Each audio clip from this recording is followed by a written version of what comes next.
Welcome back to ಬಿಸಿ ರುಚಿ. ಇವತ್ತು ಕೊಬ್ಬರಿ ಮಿಠಾಯಿ ಮಾಡ್ತಾಯಿದ್ದೀನಿ, ನೋಡೋಣ ಬನ್ನಿ. ಇಲ್ಲಿ ಒಂದು ತೆಂಗಿನಕಾಯಿ ತೊಗೊಂಡಿದ್ದೀನಿ, ಅದ್ರ ಹಿಂದ್ಗಡೆ ಭಾಗದ್ದೆಲ್ಲನೂ ತೆಗೆದಿಟ್ಕೊಂಡಿದ್ದೀನಿ ಬ್ರೌನ್ ಕಲರು. ಈಗ ಕಾಯಿ ತುರಿಯೋದು ಈ ಥರ ಇದ್ದರೆ ತಗೊಳ್ಳಿ, ಕಾಯಿನ ಚೆನ್ನಾಗಿ ತುರಿದಿಟ್ಕೊಡಿ.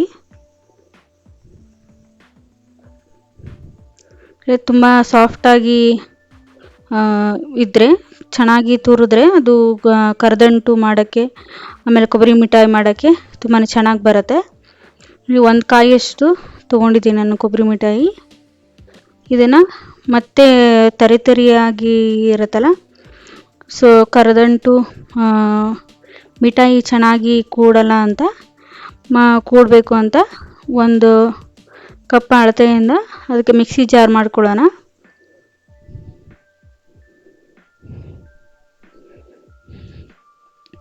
ಎರಡು ಕಪ್ಪಷ್ಟು ಕಾಯಿ ತುರಿ ಬಂದಿದೆ,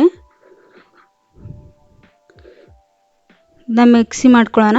ಸ್ವಲ್ಪ ನೀರೇನು ಹಾಕಬೇಡಿ, ಸ್ವಲ್ಪ ತರಿಯಾಗಿನೇ ರುಬ್ಕೊಳ್ಳಿ.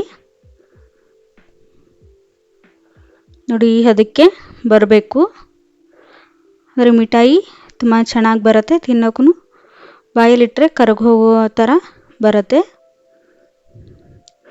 ಎರಡು ಕಪ್ಪಷ್ಟು ನಾನು ಕೊಬ್ಬರಿ ತೊಗೊಂಡಿದ್ದೀನಿ, ಒಂದು ಕಪ್ಪಷ್ಟು ಸಕ್ಕರೆ ತೊಗೊಂಡಿದ್ದೀನಿ.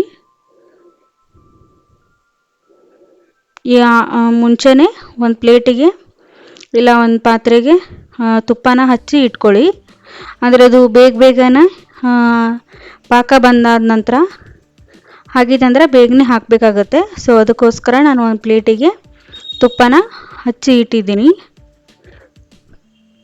ಇಲ್ಲಿ ಒಂದು ಕಪ್ ಸಕ್ಕರೆ, ಅರ್ಧ ಕಪ್ಪಷ್ಟು ನೀರು ತೊಗೊಂಡಿದ್ದೀನಿ. ಅದು ಸಕ್ಕರೆನೂ ಚೆನ್ನಾಗಿ ಕರಗಲಿ. ಒಂದೆಳೆ ಇಲ್ವಾ ಅಥವಾ ಇಲ್ಲ ಎರಡೆಳೆ ಪಾಕ ಬರಬೇಕು.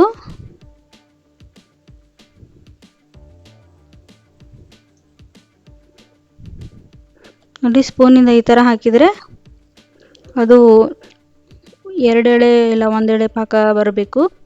ಸೊ ಆವಾಗ ಈ ಥರ ಕೊಬ್ಬರಿನ ತುರಿದಿಟ್ಕೊಂಡಿರೋದು ಅದನ್ನು ಹಾಕ್ಕೊಳ್ಳಿ. ತುಂಬಾ ಸಿಂಪಲ್ಲಾಗಿ ಮಾಡೋದು ಕೊಬ್ಬರಿ ಮಿಠಾಯಿನ. ಹಾಕಿದ ತಕ್ಷಣ ಮಿಕ್ಸ್ ಮಾಡ್ಕೊಳ್ಳಿ ಚೆನ್ನಾಗಿ.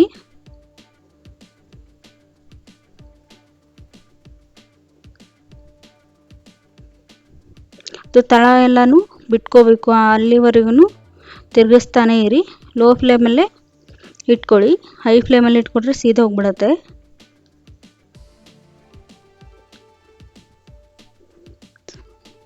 ಸ್ವಲ್ಪ 5 ನಿಮಿಷದ ಕಾಲ ಆದರೂ ಸ್ವಲ್ಪ ಬಿಡಬೇಕಾಗತ್ತೆ, ಹಾಗೆ ಕಂಟಿನ್ಯೂಸ್ ತಿರುಗಿಸ್ಕೊತಾನೆ ಇರಬೇಕು. ಅದು ಗಟ್ಟಿ ಬರೋವಾಗ ನಿಮಗೆ ಗೊತ್ತಾಗುತ್ತೆ. ಸೊ ಆವಾಗ ಪ್ಲೇಟಿಗೆ ಹಾಕಬೇಕು. ನೋಡಿ ಈಗ ತಳನೂ ಎಲ್ಲನೂ ಬಿಟ್ಕೋತಾ ಇದೆ. ನೋಡಿ ಕರೆಕ್ಟಾಗಿ ಬಂದಿದೆ. ಬೇಗನೆ ತಟ್ಟೆಯಲ್ಲಿ ಹಾಕೊಂಡ್ಬಿಡಬೇಕು. ಸ್ವಲ್ಪ ಏಲಕ್ಕಿ ಪೌಡ್ರು,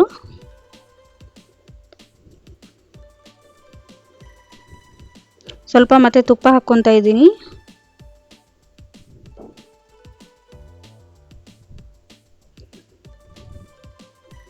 ಮತ್ತೆ ಚೆನ್ನಾಗಿ ಮಿಕ್ಸ್ ಮಾಡ್ಕೊಳ್ಳಿ. ಆಲ್ಮೋಸ್ಟ್ ಆಗಿದೆ. ಈಗ ತುಪ್ಪ ಹಾಕ್ಕೊಂಡ ನಂತರ ಪ್ಲೇಟಿಗೆ ಶಿಫ್ಟ್ ಮಾಡಿಕೊಂಡ್ರೆ ಆಯಿತು.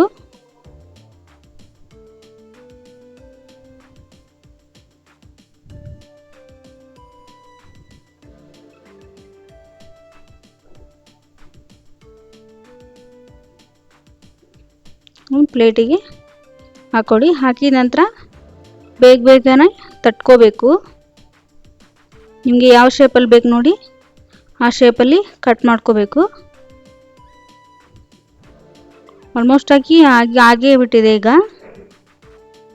ಪ್ಲೇಟಿಗೆ ಹಾಕ್ಕೊಂಡು ಚೆನ್ನಾಗಿ ತಟ್ಟಿ, ಅದಕ್ಕೆ ಸ್ವಲ್ಪ ಸ್ಪೂನಿಗಾದರೂ ತುಪ್ಪ ಹಾಕ್ಕೊಂಡು ತಟ್ಟಿ ಇಟ್ಕೊಳ್ಳಿ.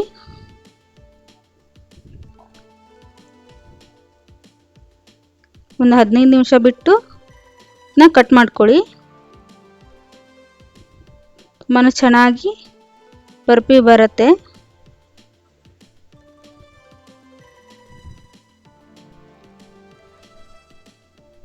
ತಿನ್ನೋಕ್ಕೂ ಅಷ್ಟೇ ಬಾಯಲ್ಲಿಟ್ಟರೆ ಕರಗುತ್ತೆ ಕೊಬ್ಬರಿ ಮಿಠಾಯಿ. ಚಿಕ್ಕವರಿದ್ದಾಗೆಲ್ಲ ತುಂಬಾ ಇಷ್ಟಪಟ್ಟು ತಿಂತಿದ್ವಿ.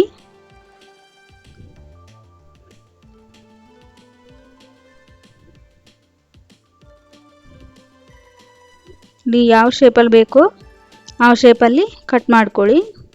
ಕಟ್ ಮಾಡಿಕೊಂಡ್ರೆ ಕೊಬ್ಬರಿ ಮಿಠಾಯಿ ರೆಡಿ ಆಯಿತು.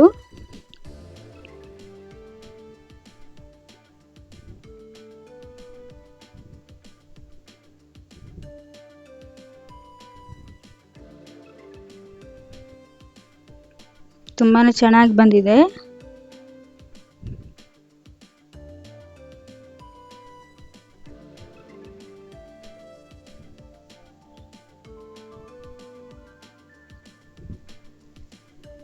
ನೋಡಿ ಪೀಸು ತುಂಬಾ ಚೆನ್ನಾಗಿ ಕಾಣ್ತಾ ಇದೆ. Thanks for watching. ಇಂಥ ಒಳ್ಳೆ ರೆಸಿಪಿಗಳನ್ನು ಕಲಿಯಲು ಲೈಕ್ ಮಾಡಿ, ಶೇರ್ ಮಾಡಿ, ಸಬ್ಸ್ಕ್ರೈಬ್ ಮಾಡಿ.